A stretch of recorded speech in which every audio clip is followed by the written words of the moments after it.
Welcome to today's webinar, Time to Talk Complying with the New Workplace Laws to Prevent Mental Health and Injury. My name is Jerome Carslake. I'm the Director of the National Road Safety Partnership Program and its many activities. To find out more, please check out the NRSP website, register for our newsletter, or even better, follow us on social media such as our LinkedIn page. Today's webinar is going to go for around 40 minutes, lots of questions. We've got some great ones that will pop in, I know, and it's going to be as interactive as possible as we go through, and we try and make it a bit more relaxed as we move along. We want to make it as interactive as possible. Chuck your questions in here. If this is the first time you've come along and haven't used Zoom, the chat box is also open and we welcome any comments and everything that sort of flows into there. So we have two fantastic presenters today. Welcome, Sarah. Hey, Jerome. Welcome, Amanda. Hi, Jerome. Excellent. So our first presenter, actually, which is going to be flying as we go through it all, is Professor Sarah Anderson, who's the Director of Institute for Safety, Compensation and Recovery Research, known as ISCA. That's correct, isn't it? That is correct. So Sarah works in work health and safety and wellbeing within Monash University with more than 20 years experience across academia, policy, disability and healthcare and lived experience of workplace injury. She specialises in workplace injury prevention, recovery and systems level WH reform. An allied health clinician by training, Sarah holds a PhD in ergonomics and human factors, a master in public health and a bachelor of prosthetics and orthotics, and is an adjunct associate professor in prosthetics and orthotics.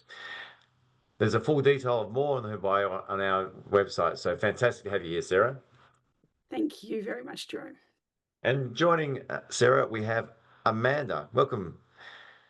And Dr. Amanda is from Monash University Accident Research Centre, who's been involved in road safety research for the past 17 years or so, studying the psychology behind driver behaviour. She's worked in this field for at leading institutions in England, Scotland, the Republic of Ireland.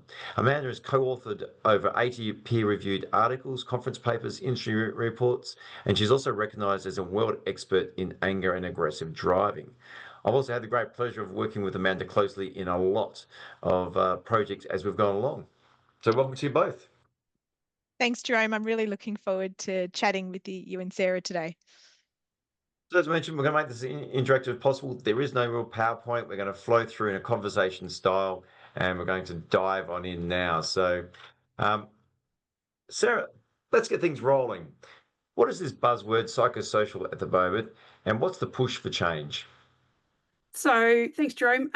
Psychosocial, in its essence, is really the interaction between the psychological and the social, which if you think about it in terms of like a psychosocial hazard, what we're talking about is it's a name that's commonly used for hazards that have an impact on someone's psychological health or mental or emotional well-being.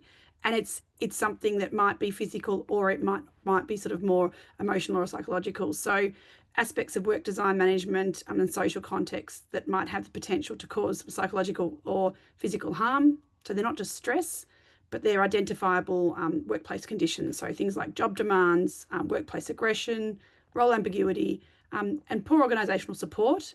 To the other end of the spectrum with things like bullying, harassment that occurs in the workplace. Nice. I guess the push for the reason why this is sort of coming up now really is that there's significant change in our current sort of workplace mental health legislation. And there's some pretty big statistics that are driving it. Physical statistics are actually better at. So fatalities are actually down, but psychosocial injuries are actually up by about 40% over the past decade. They're about 10% of claims, but they're about 30 to 40% of the scheme costs. And they take about 16 to 24 weeks off versus a physical injury, which is about 4 to 6 weeks off work. So they're really expensive for both the person, like emotionally, physically expensive for the injured worker, and also for the employees and for our workers' compensation schemes. We have a consistent approach across Australia in dealing with this. We are getting closer. So as a federated body, we do have Safe Work Australia, who have a code of conduct, which the jurisdictions sit within. Within each jurisdiction, we do have slightly different laws and we are at slightly different points. So some of the jurisdictions have had laws in place for a couple of years. Victoria, the legislation was passed in October and will come into effect on the 1st of December this year. So once that legislation comes in place, every jurisdiction in Australia will have specific psychosocial hazard legislation related to workplace injuries. Wow. Well, how does it differ between workers and employers? So, in a number of ways. So, in the legislation, employers are obligated to provide a safe workplace, which includes managing physical and psychological risks. For the employees, they have a right to work in a safe workplace. But the legislation that has come in some jurisdictions, it's actually specifically mandated, but it is encouraged across all of them, really is the fact that employers have an obligation to consult with employees so that the hazards that are identified and the mitigations that can be put in place to try and prevent those injuries from occurring actually have the real world experience of people who are actually in the front line or the coal face of that work. And I guess it's the same as we've managed physical hazards for a long time. It's just we're actually bringing the psychosocial hazards sort of in to align with those. Man, I think that aligns with some of the research work we've done together.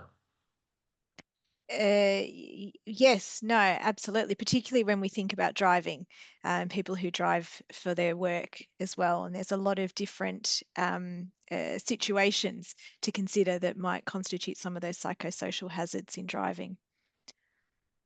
Consider that, Sarah, like a lot of the case studies and webinars that we have on our website, what I find is one of the secret sources in success for all these organizations that have a really strong positive culture. They talk about how they engage their workers, they have them on the journey with them, they talk about it, they develop and co-design the solutions within a system sort of approach. And I have also heard stories where one company went, they learned from this, but they made the hard choice where they implemented this fantastic idea they thought was great. And then the leadership team, C-SPANs, will stand there beating their chests. And then one of them spoke to the driver and goes, "What do you think?" He goes, "Oh, it's great. But when you're not around, I'm not going to use it." Or the other story you get is it's great, but it doesn't actually change anything. It doesn't change what our problem is. So the co-design is so important and the consultation is so important. It's why it's been put into legislation, because without that, people who are sitting in their shiny offices, I think as my brother-in-law who's a carpenter calls them, the shiny bums, that's great. They can absolutely think what they, great options, great solutions, but is it workable? Is it actually going to address or mitigate the hazard that's exposed? And if we think about, driving for work, there's a really broad range of hazards that exist. So we've got drivers who are working with really high job demands. So pressure to meet delivery schedules. They've got to manage fatigue management. They've also got to work across other regulations. They've also got to manage roadworks and traffic lights and other cars and other vehicles. And, their wife calling or their husband calling because they haven't bought the milk, and someone calling because their kids hit their head at school, and all of those other things that happen, and work calling and saying, well, hang on, why are you 5 minutes behind? Or why are you 15 minutes? You're due at this delivery place here. They're ringing, you're not there. So you've got those. They're really isolated. So often people who are driving for work are by themselves for the whole time. So not only do they not have, if we're in retail, for example, and someone's being yelled at by someone, they've got someone there who might often will actually go, hey, that's not okay, stop. Or afterwards, do a check-in, are you okay? Often with drivers, it doesn't happen. They're by themselves, they're in a car, in a vehicle, in a van, in a tram, in a bus, and they may have other people around them in those situations, but they don't have anyone to support them or who will sort of align with them. Lots of role conflict. So we've got to have safety, we've got to be compliant, we've got to meet dispatch requirements, we've got to meet schedules, we've got to follow the road rules, all of those things. The regulatory interaction, so got to comply with the regulator, but also potentially will get quite stressed when the regulator's involved. And also regular schedules. So people shift work, disruption, unpredictable hours. And I guess the other thing that we probably don't touch on very much, but is people doing this as their second or third job. And so that's the other aspect that comes into it is, when people are doing Uber delivery driving or that gig economy aspect, where they're actually, they've already worked a full day and this is to earn the extra money because I need it for this, is the other aspect that probably comes into it. I guess the other part of it really is that often for the drivers who the vehicle is a workplace, when the driving is not the work, the driving is to getting them to places. And I think that's the other aspect that comes into it. So something else that comes in that I haven't mentioned is that disconnect as well between how you're feeling internally and if you've got passengers in your vehicle, how you have to present externally. So that that disconnect can be really stressful for a lot of drivers too. Okay. I think it's a really interesting point. And the other part can also be putting that facade on, which can be exhausting. And then people exit the car, and then there's the fatigue, like as we spoke about that emotional fatigue that kicks in after that, Amanda. Yeah, absolutely. Because we talk about fatigue, but it can be different things to different people. It can be the type of driving that you're doing. It can be how long you've been driving. It can be fatigue before you even get in the vehicle. But there's that element, and we really discovered this ourselves in the workshops we were running, wasn't it, Jerome? Where people were telling us about there's this other fatigue, and it's this emotional fatigue. When I've been out, I've been on site, I've been dealing with, high adrenaline, troubleshooting, dealing with situations, and then I get back in the car and I have to drive back somewhere else. And all that adrenaline goes, and I feel tired and I feel emotionally fatigued. That burnout from what you're doing can be another factor as well.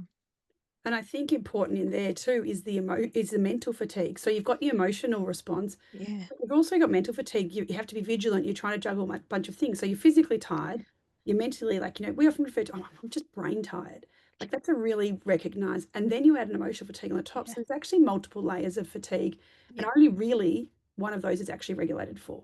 I think there's one other really interesting about driving for work that is for people who the driving isn't the core part of their work. So they're not a delivery driver, they're not a heavy vehicle driver, but they are someone that drives from Yeah. site to site or place to place.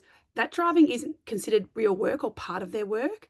And it's a really interesting one where organisations often don't recognise that that will create increased pressure for those people. So they're having to drive between sites, potentially, if they're having to deliver stressful or other information, and often something that is unpaid as well. So it's unpaid work. So the driving time to a place or from a place isn't always part of someone's shift. And so there's a lot of pressure to drive potentially on personal time or not have adequate breaks. So you drive across your lunch break. So when that vehicle is that driving is not part of their work, it's also another one that's really interesting to consider how that interaction comes in. I think too, Sarah, sometimes I've spoken with people as well who've said, oh, such and such they're doing a long drive out, they've got a 4-hour drive. So they see it as kind of time when they're available for phone calls or for even meetings in some cases. But so they see it as time when, oh, I can get that person because they're just driving. They don't see it as the task itself. They've got their 4 hours in the task itself. A lot of people will regulate what conversations they have during those drives, but other people may feel the pressure to have some of those difficult conversations while also 3 hours into a 4-hour drive. So yeah, it's very, very different across different organizations. The other part could also be the perceptions of pressure. So some people perceiving, I need to get this done, I have to do this, I need to make this. Whereas an organisation may not be pushing for it to be done, but there's a lot of nature of people going above and beyond and trying to succeed. So how does an organisation manage that sort of risk, I guess, with its workers to get that through and get them to adopt the behaviour that they want them to adopt? I'll jump in first, but then, so I think that the first question is, if you asked anyone, being on a Teams call, does it require your full concentration? Can you do a Teams call while doing something else? And it kind of depends on the nature of that call sometimes and how invested you are. But if you said, and it basically comes down to saying things to the employer, like, if the car accident happened and that person was on that Teams call, at this point, do you think it would be appropriate for you to say, oh, it was reasonable to be doing both of those activities? We know both have cognitive load. We both know they both require concentration. And is it reasonable for someone, they're on hands-free, they've got their video off, but they're trying to listen into a conversation that's happening between multiple people? Like, that's a complex one. It'd be very rare that I could find anyone who would say, oh, entirely reasonable for someone to be driving a vehicle and be trying to conduct a work meeting at the same time. So there's the work meeting part, and then there's the conversation. So, your boss gives you a call to go, how did the meeting go? Or how did the site visit go? What do you think we need to change? And you go, oh, this bit didn't work so well. I think we need to change these things. And they go, okay, well, I need you to do A, B, C, and D. And you're trying to compute that. You can't write it down because you're driving. So you're trying to remember what they're saying. Again, I guess it comes into where an employer, where you go, what is reasonable to expect and what is useful. So that meeting with the boss, maybe it's helpful because at least they are aware, but you're not going to be able to do all the things they wanted unless they follow up with an email. So there's part of it that goes, what do you do as an employer? It's not reasonable, and it's probably not safe to expect someone to do anything that requires cognitive load while they are also in control of a vehicle. That would be and if you wanted to legally test that one, it's a pretty safe assumption. We're not allowed to use our phones while we drive and not to touch them. P-platers aren't allowed to use a phone at all while they're driving because they need more ability to pay attention to the road. Same thing. I've got an interesting share on that one because I know going back to that cognitive load, taking notes and those components, I go back to a previous life for a friend of mine, regional area. I remember he rocked up when I was at the farm, and to your exact point, his mobile phone was everything because he was out and about driving around, but he worked out a way of getting around taking notes. He had a whiteboard marker, and so he pulled up, he'd have it written all over his windscreen, all over his windows. And I'm just sitting there, was pulling up, and he goes, "Oh, I've just got to write all this down and then I wipe it off. I'm ready for my next trip." I don't know, turning sideways, writing on a window while you're trying to drive. 110 k's an hour, gravel road. And I was just thinking, and I think his colleagues thought it was a great idea. He might have but I don't think anyone really, bit of a different era then. So going into that, who really regulates the psychosocial element? That's a really good question. So realistically, who regulates it is the Safe Work regulator in the state or country you are in. So across Australia, we have a regulator across every single jurisdiction. They regulate the psychosocial safety aspect of work in the sense that if someone says, "I have a psychosocial injury," or "I have a mental injury that is caused as a result of work," that is regulated by the workplace safety regulator. Different names across the jurisdictions. But you've got an interesting kind of issue here where you've also got a regulator, so the heavy vehicle regulator, who have an obligation to ensure that people are abiding by the rules, but also potentially have a really big opportunity to cause psychosocial hazards or at least produce some psychosocial hazards around their interactions. So if you know you're going to be pulled over and you're going to have someone look through your logbook and try and find errors, trying to find where you're not meeting the rules. So it comes from that sort of deficit place of going, we'll be able to find somewhere that they haven't done the right thing, which is going to then have a financial implication to you, but also potentially another implication. It hasn't been tested because these regulations are really new across Australia, but there is an interesting, conundrum about how the regulator can impact some of those other risks that employers are responsible for. So absolutely employers are responsible for psychosocial hazards and the management of psychosocial injury. But, we've also got a situation which we have across other sort of occupational areas, so in disability and health, where the regulator also has an obligation to ensure that their regulatory actions do not cause psychosocial hazards for employees. What happens if you have two regulators conflicting a little bit as well? So one, like, as you mentioned, NHVR, they might have certain fatigue laws, and then you have a utility company that's got to respond to a call out if something goes down. And what happens to the argy-bargy and you find the poor manager and the worker caught between two regulators? Where does that land? Not well, probably is the easiest answer I've got. So because it's the same from interesting message. I can't imagine that ever happening. But even when it's not a regulator, so even when you've got emergency services personnel that need to go and do a rescue retrieval that's 4 hours from the metropolitan city, they are driving. It happens in the middle of summer, so they're operating at in something that's 42 degrees of heat. So we've got all these physical hazards happening around them. We've then got the stress that they have to get someone out because that person is going to die if they don't. So they're going to operate for 5 or 6 hours in a space that isn't temperature controlled, that we know is going to have, and then they have to get back and drive home. And so it doesn't really matter what the rules are in the sense of what the regulatory rules are. You're not going to tell a police officer or a fire person, because I can never remember the gender neutral term, firefighter, I'll just stop. You need to have a break. Your temperature's exceeded, 37 degrees. We need you to cool down before you keep going. It's never going to happen. And so I guess the thing with that is that the emergency service actually do quite well is at the end of that, they know the chance of that person having an increased risk of psychosocial hazards. So whether it's conflict on the car on the way home, whether it's getting back, they actually will put mitigations in place. So I don't know how you fix the regulator between regulator, because I don't think if there was a simple solution, we might have done it. But I do think there's an opportunity to help the people who are stuck in the middle manage it and deal with those situations. Amanda, one of the things we're sort of talking about a lot, I think that's what Sarah was just drawing on then, I guess is the power of that self-regulation, getting people aware of what they can do. How when we're going through doing that sort of work, how do you sort of approach that self-regulation angle for workers?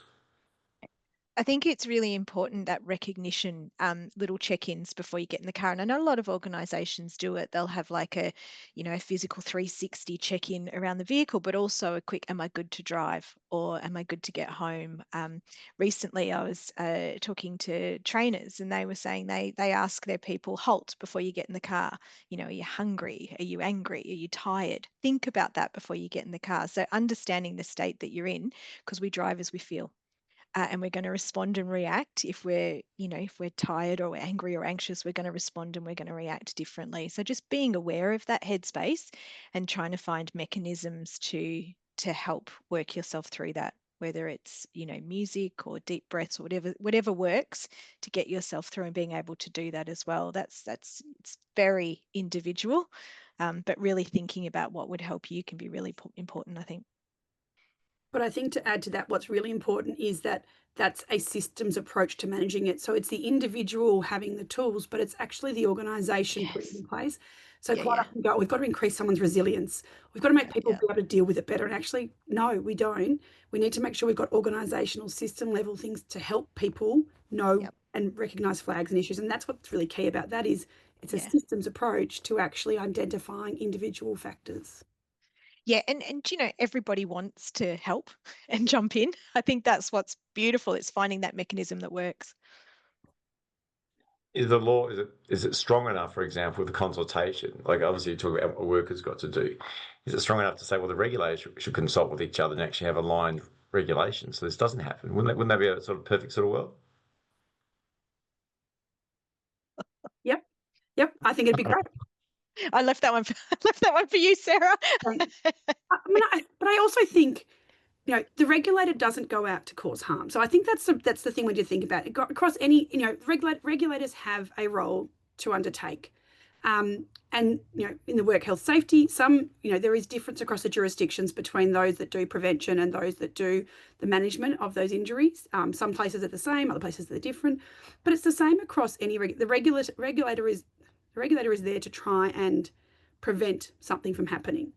I guess what we need to try and do is help the regulators understand that in trying to prevent something, we also want to make sure we don't damage or harm other people in the process. The NDIS Quality and Safeguards Commission, for example, have been quite known to have quite an adversarial process, and the new commissioners have made a real effort to try and look to change that. And I think that's where that recognition comes in, that, hang on a second, if we're going to try and make sure that the system we're working in is as safe as possible, we actually need to be a regulator that is going to listen and be part of the solution, not the problem. And in essence, again, everyone's trying to do a job. We just need to make sure that their good job doesn't mean that it makes other people's work harder or, safety worse.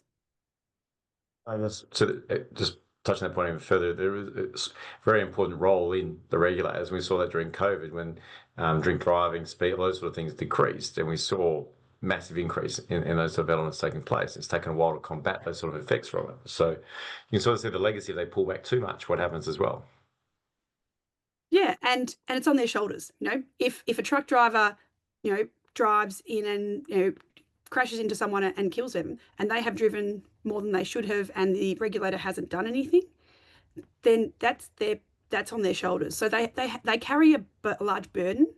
I think it's just potentially working out where the middle ground is to make sure that while being a regulator and being a strong regulator, you're also a regulator that does not work to cause harm for the people you are regulating. What's the exposure of workers on the road, and it doesn't matter if instances go unreported or they're even not acted upon by the employer?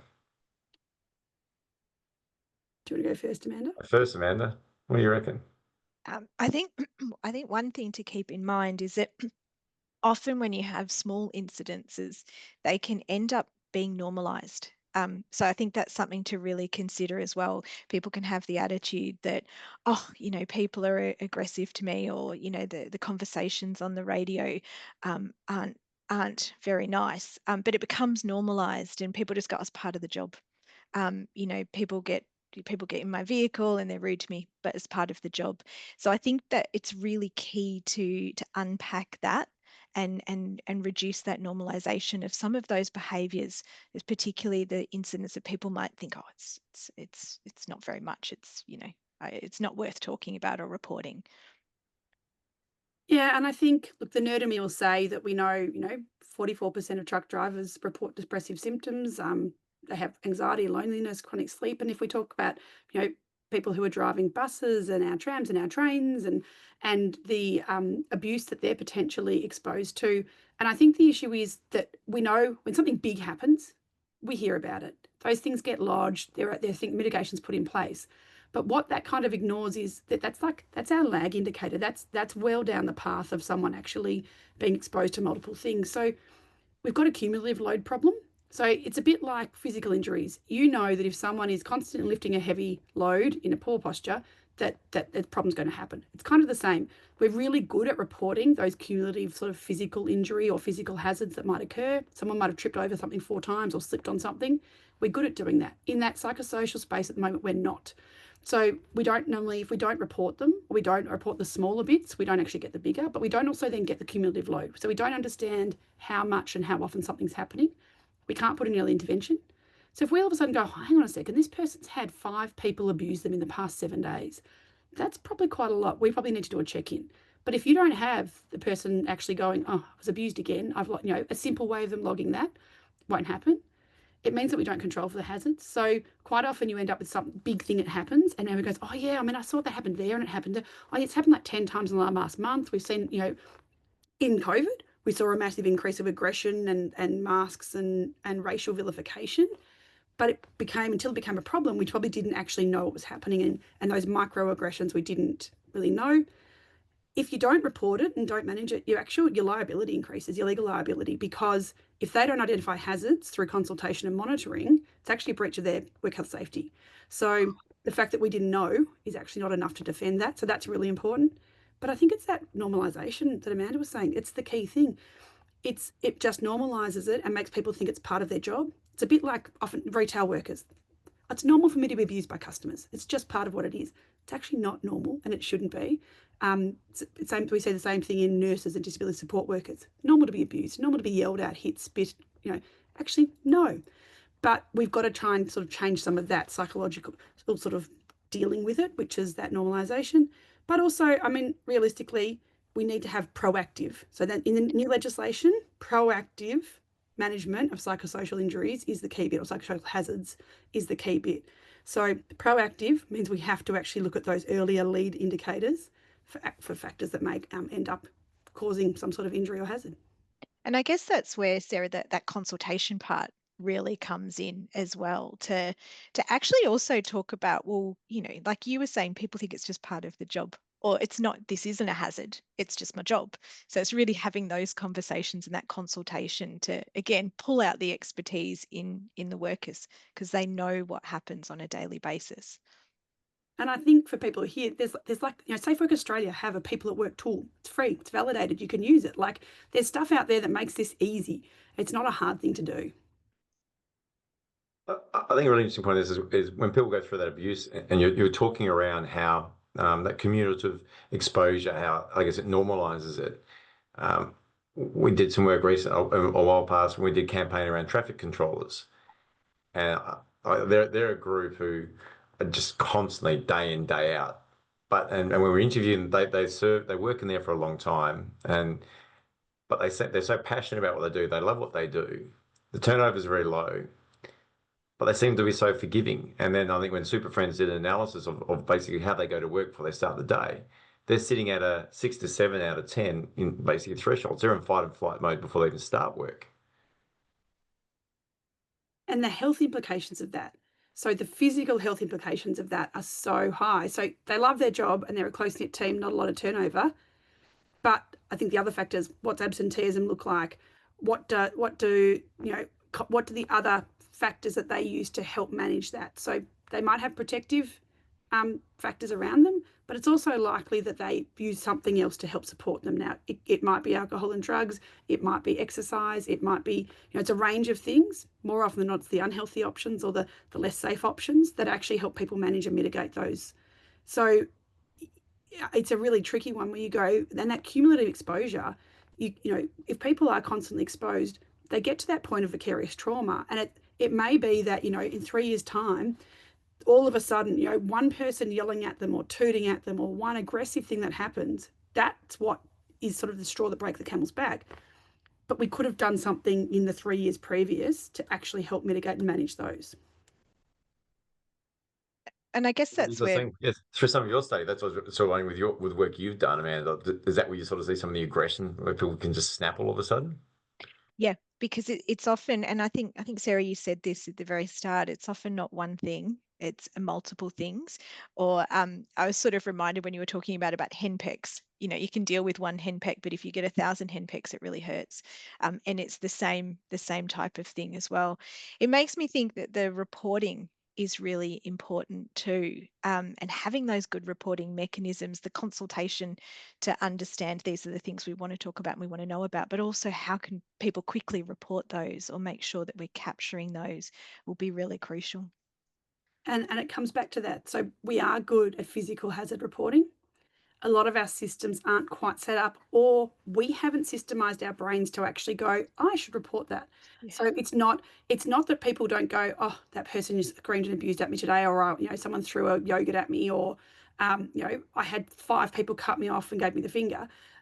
We know that we lodge them in our brains that they've happened, but we don't actually think to go. And often we'll go home and we'll go, oh my God, this happened today and this happened today.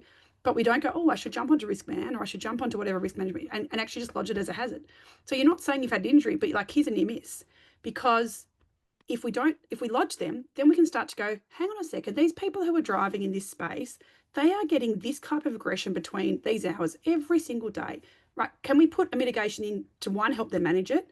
But can we also, can we look at what the alternatives might be? It might be that it's around, 3 school zones and the parents are trying to get their children to school and are not particularly pleasant, and are cutting people off and around. I was trying to think of nice words then. But it might be like, so there are physical things that may actually, you may be able to do. You could change routes, you can do other options. But the bigger aspect of it is you can actually look at that and go, oh, hang on, I know that they've come back, they've come back from work, from surgery, they're probably dealing with a bit of pain and stuff as well. I know that route's particularly problematic. Let's avoid that one. So it gives people the option to try and mitigate those risks in a range of ways, but it also just means that you become more aware. And once you've got more data, you can actually do more things to actually identify risks, hazards, and prevention. Do you see a bit of a difference here in adoption of this and willingness to speak up between genders a little bit, where maybe female-centric areas, women are more willing to vocalise and to raise these points, whereas male-dominated ones might have more of an attitude where I'm going to tough it out? I can jump in a little bit, and then I reckon, Amanda, you'll probably have more insights than me. But I think that so yes and no, which is a really helpful answer. So in areas where it's normalised to call these things out, so in nursing and health, it's really normalised to, like, the aggression in the workplace, those things, we know to call them out. Now, that's a more feminised industry. Are women happier to talk about this and raise these issues? It depends on the context. So often I wouldn't have said no. I don't think there's that gender. There is that, the mental health impacts that I actually don't think it's gender. I think it's age. I think people under the age of about 30 are far more comfortable to say, oh, mental health, I'm not great today. This has happened.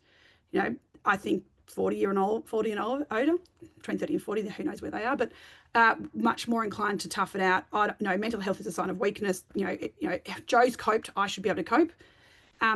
But I don't think necessarily, but Amanda, you might have more evidence. Do you know, when you said age, that's where I was going to head with that, but more sort of the culture and the feeling that you can actually speak up. And you'll get people who might have been in their companies for a long time and they've got a sort of a different, we just get it done, we just get the job done, and this is, I've been doing this for years, it's fine.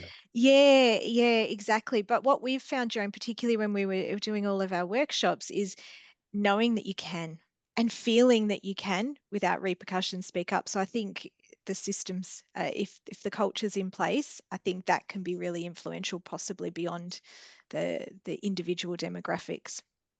And I think the other thing that you have to consider, or organisations need to consider, is a bit like that noise impact. You've got the worker who got to the end of their career and noise had no impact. They had protective factors around them. Yeah. If you've got people who've been there for 30 years and have been fine the whole way, it may be that actually they're not going to be impacted because they have things about their personality, about their home life, about them, that means that those things don't impact them. And it's not always positive. So, we know of people who've been in highly abusive relationships, and abuse at work is nothing. It doesn't impact them, it doesn't matter, because it really doesn't feel that controlling. And so, but I guess that length of time, and I've always been okay. It also tends to be those people who often end up being the managers. They've been here for a long time. If you get people who've worked through and worked up, they're often the people that find it hardest to understand why this is causing a problem, because it didn't cause a problem for them. They had that experience. We saw this in medicine for years where, the junior doctor, oh, well, I got hazed, I had to do those things. And it's only been in recent years we've gone, well, actually, just because you had to work 72 hours in a week and, people died on your operating table doesn't mean that people should. It's not the safe or right way. And so I think that bit of organisations also needs to sort of sometimes be considered, that just because it didn't impact someone doesn't mean it's not an impact. There's a really nice point in that too, that idea of that collective experience, that for people who were able to find protective factors, the answers are often within the organization and within the years of experience. So if there's a way that you can tap into that in your workforce, I think it's really valuable. I just want to pull that thread a little bit more and just being a bit more specific about how this repeated exposure, with a focus on sort of racism at the moment, because there's a bit of that popping out with regards to drivers' well-being, their performance, heavy vehicle operators. How do we go begin? How do we sort of consider how this sort of impacts on new Australians coming in? Sarah, I'll hand that one over to you. Well, so, I mean, if you think about it, so if you've got a person coming and trying to do a job on a operations line, pulling out the wrong peas out of a pea conveyor belt, they're doing their job. You start putting layers of abuse to them, or you start putting other pressures on them, their ability to pick out the bad peas goes down. That's a really simple, it's a really safe thing. You miss a bad pea, it goes into the frozen pea bag. No one's going to die from a dodgy pea. But what you're saying here is we're going to put someone in charge of potentially a pretty large vehicle, and they're going to be trying to drive that vehicle, and they've passed their license, they've passed the rules, but they're not overly familiar with the road, the traffic. They've often driven in other countries that have quite different approaches to things like tooting your horn, merging, the road in general. And then if you start layering on abusive language, we know there's episodes where people say, I just will turn the radio off because I can't deal with the abuse that comes through all the time. So not only are they not, so they've blocked it, but they're not also getting the safety messages. They're not getting the messages that there's there's a car accident 2 kilometres up, or there's a massive pothole that's likely to cause an issue. Or so they can mitigate it in one way by turning it off if they're allowed to, but it creates more risks. But anyone suffering any form of abuse is not going to perform as well at their job than if they're not having that abuse. So we've got new Australians who don't necessarily know the rules particularly well, who English is a second language, are working with a regulator who they're probably quite scared of, potentially have, a financial insecurity, potentially have job insecurity. So they're not going to want to raise the issue because they don't want their job to be impacted. Their visa's probably related to their job. So you add all those factors in, and that for that person to do a good job, they have to overcome a massive mountain. And you're going to put all those things, and then you're going to put the person behind a wheel and go, off you go and drive.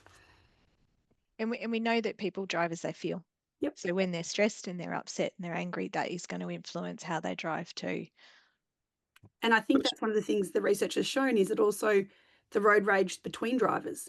And so, you've experienced road rage twice. You're more likely to then also reciprocate. So you've got a driver who's come to Australia, English is hard. They have to really think about it. They have to make sure they're following the right rules. They're probably concerned.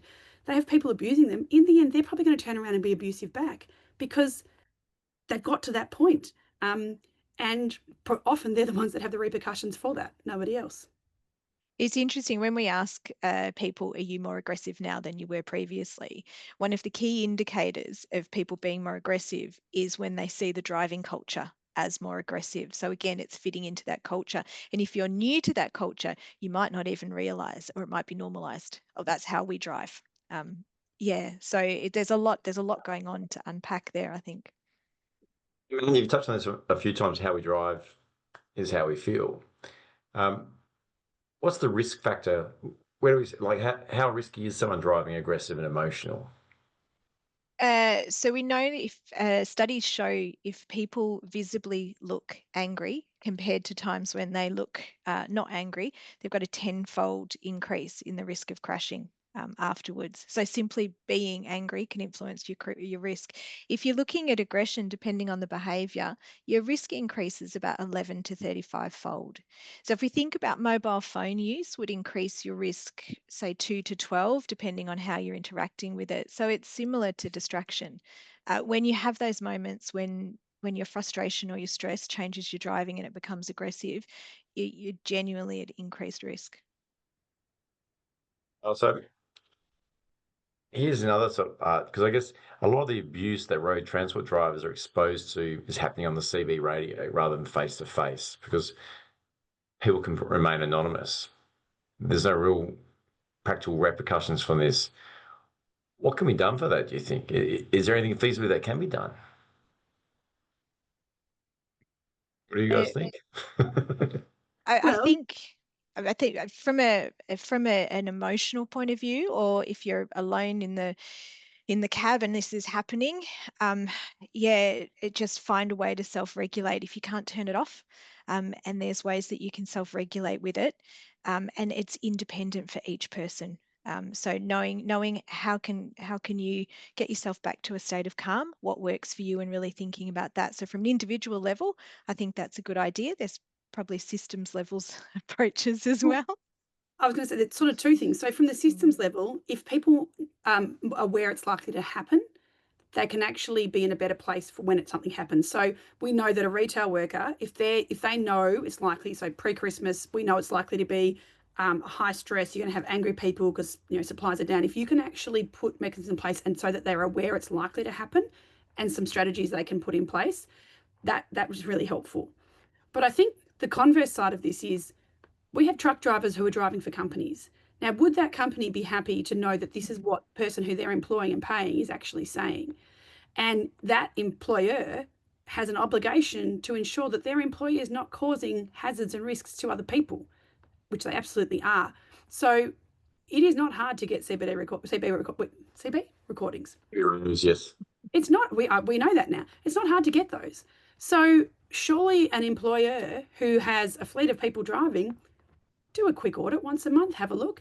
And if your employees are speaking in a way that is likely to be causing injury to others, it's not a long bow to draw to say that all my metaphors right, to say that if that person crashes the car and you have a recording of someone abusing them, there is a degree of potential responsibility that lies with the employer who has done nothing to mitigate their employees' behavior, which is causing harm to others.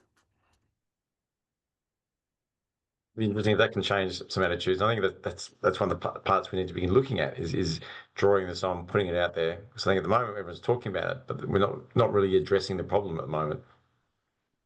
Yeah, and realistically, the only people who are going to be able to make that change are the employers, are the people who are employing those people to drive for them, because they won't want that kind of language behavior associated with them, and they certainly won't want the legal risk that someone is going to sue them because of the way one of their employees behaved. A question here from David. He's thanking us all for this one. So he's new to the transport sector, but lots of discussions and key feedback from members really sound quite similar. I hear the phrase psych injuries are the new back injuries very often. How well are employers and employees managing the new wave of injury types in the workplace? I expect that if you are suffering an injury in work, it can feel challenging to ensure you are not seen as gaming the system. Conversely, how do employers manage cases where there is genuine doubt? Good question. Big one. Big question. So the ship's kind of sailed. There is an absolute, I guess, wave of this has already come. And that's part of the reason why the legislation's actually come in, because it's to try and mitigate the impacts of some of this. So, you know, we had a Royal Commission into Mental Health, the Boland Review when sort of looked at, I guess, the mental health workplace injury space. And we know that the legislation has sort of changed across the country, but we know that to qualify for a long-term serious mental injury, you have to have a very severe amount of disability. But we also know that we are really good at getting people who've got a physical injury back to work. You know, they get injured, okay, we'll get them back to work on, you know, a couple of hours a day, and we sort of build that up over a period of time. When someone has a mental health injury, until they're 100% fit, we don't bring them back to work.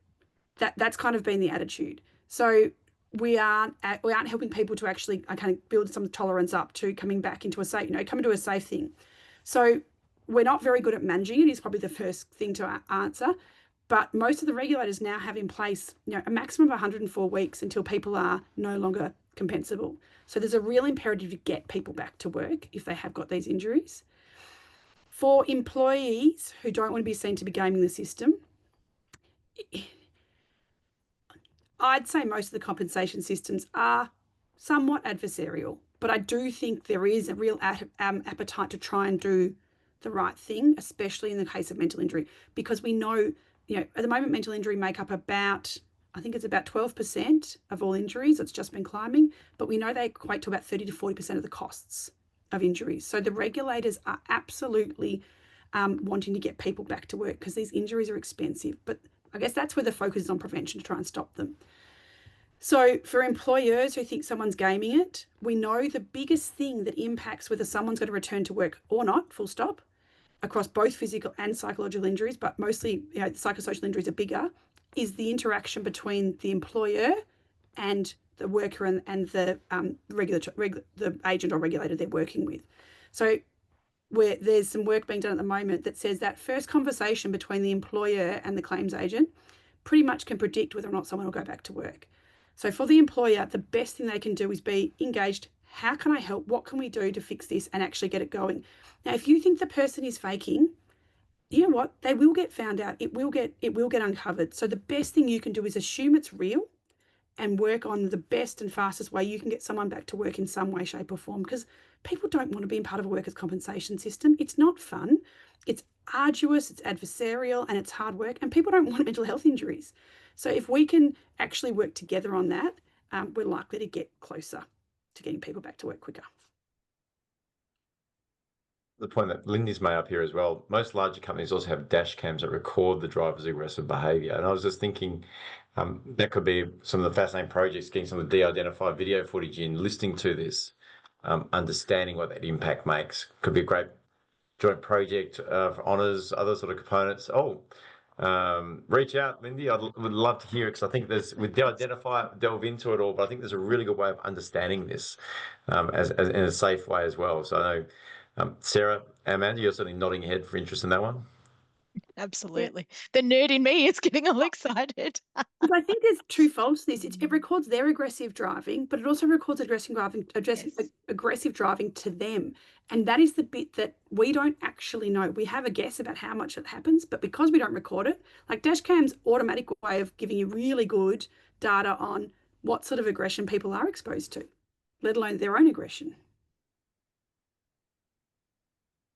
David's thrown another one here. We've talked about the cumulative effect on psych injuries. What role does pre-existing injuries or previous mental health conditions play in psychological injury at work? Geez, another good question from David. David, you're making life hard. So if we did it the same way, back injury.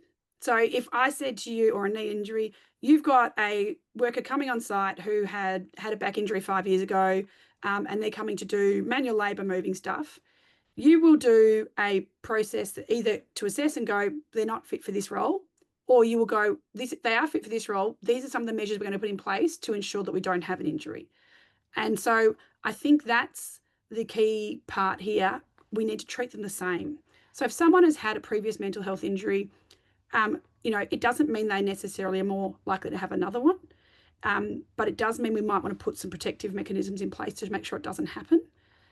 I think the other part of that is actually going, where and how do we actually know what's happening in people's lives? So we know that, that person's had a back injury, but also they were going through a divorce, and the likelihood of some sort of muscular strain or injury not having some sort of psychological component is pretty low. People, when they're stressed, their physiological responses are different.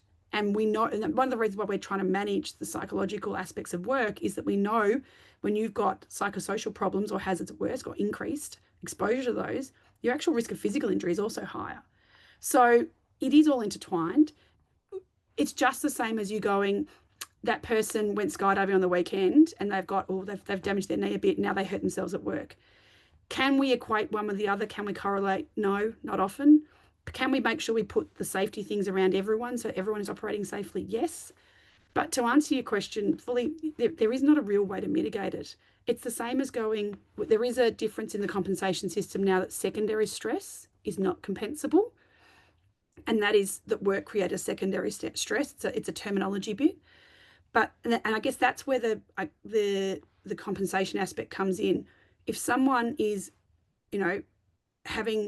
going through a divorce, there's a problem, their house is burned down, as a workplace, that is their personal life. But you have an obligation to make sure that they are actually going to be okay. We can't separate the two things. It doesn't exist. So it's actually about going at different points in people's lives. They have different things. We're not really. We are much better now at managing like a mother's return to work from being on parental leave. We know there's some aspects and there's stuff in legislation, breastfeeding breaks, right to flexible work where they can, those sorts of things. It's kind of the same concept where we have to consider that a person as a whole, and that person as a whole needs to be able to do their job safely. And where the home life mental health and the work life mental health are not a good match, the employer needs to do something to make sure that that's not going to their work is not going to exacerbate it, because we will always have people who are unwell or have other problems going on. And it's just another mitigation that we have to put in place, that if work wasn't a problem, then it's unlikely that their mental health would be worse. So while people may have had they may have mental health issues, actually there's steps we can put in place. But if work wasn't a factor, then it's not going to ever be a factor, is probably the most confusing way of explaining it. You quite often sit there and say, when we do our presentations with organisations and our workshops with them, I always love the point how you say when someone's outside the vehicle, they don't just get in the vehicle and leave all those woes behind. The vehicle is a great spot to ruminate. Absolutely. And I think something you just said, Sarah, really resonated with me as well, in the fact that driving is part of a whole as well. So whatever's going on at work, when you get in the car, that's going to shape how you drive. And I often think about asking yourself, what's driving me right now? Are you going to a really difficult conversation? Are you going to a difficult task? Have you come back from one? Are you worried about someone checking in with you? Are you worried about what's going to come over the radio? What's driving you at that point in time? And be aware if that's going to influence how you drive too, because it's all part of a whole. The other part, we did a project in the past with Sarah, and I think one of the things you mentioned earlier is helping build the resilience of drivers to know what to expect. Because I think that's one opportunity. If people are out on the road and they're on, how do you actually prepare them so that maybe you will come across trauma or something's going to have pressure points, or you're building them up? Because I think one of the hard parts is when people drive for work, it's because you do it every day. It's out of sight, out of mind. It's over there. We assume you can do it all, but we don't think about, well, how do we build the tools around them to be safe on the road? So I think it's really key. It's how do you build the tools, not someone's resilience. So we can forewarn people. We can have people be aware that these things are likely to happen, and it might make you feel like this.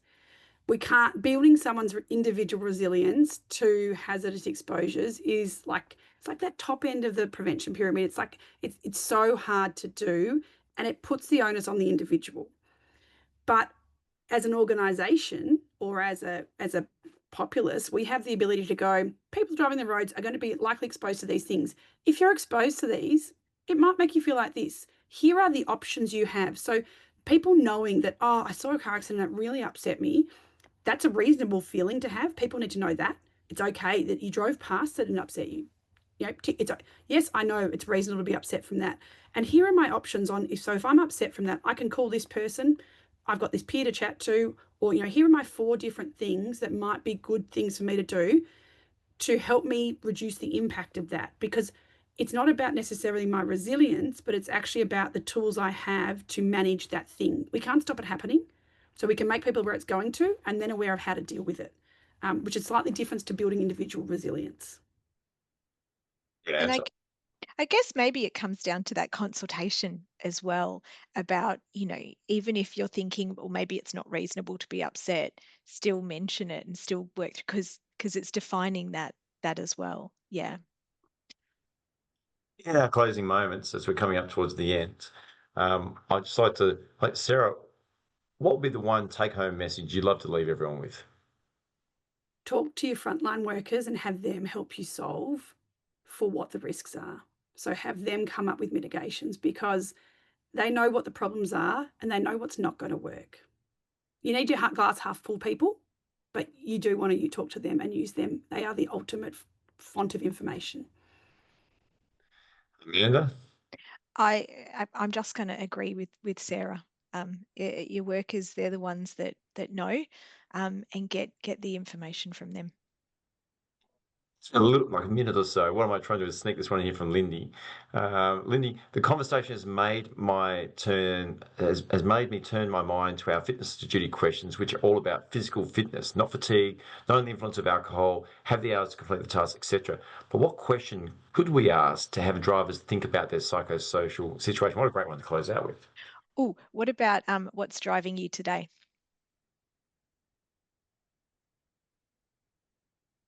I think that's perfect. It's what's driving you today, and it's really in terms of fitness to drive. Do you feel you can do this? And it says the what driving. Are there other things that are meaning that you can't do this job, or that can you manage a blip today? Would a blip tip you over? Because if that's the case, not safe.